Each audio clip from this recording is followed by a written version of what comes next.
秀秀今天用2根火腿肠、4个鸡蛋跟大家分享一道非常好吃的做法。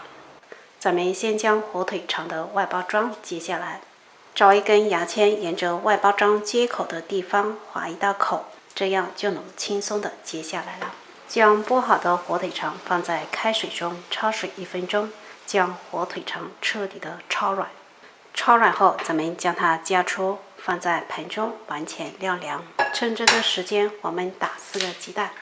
我们只需要蛋黄的部分，蛋清留到下一期做酸奶蓉豆。接下来继续处理火腿肠，将火腿肠放在2根筷子的中间，用刀将它切成约0.5毫米的宽度。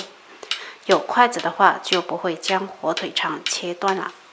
最后再对半切开。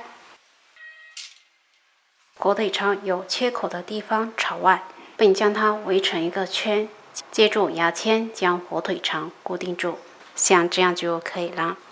起锅烧油，油不需要太多，待油温5成热，先下入火腿肠圈，中小火煎至定型。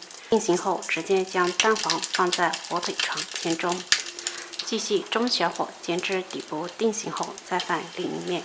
中间反复多翻几次，直至煎至2面金黄。先刷上一层小朋友都爱吃的番茄酱，再撒上一层烧烤料，再翻面重复上一步操作。咱们颜值超高、营养丰富的火腿肠蛋黄圈就做好了，绝对能满足你一家人的味蕾，超香超好吃。喜欢的朋友可以在家试一下。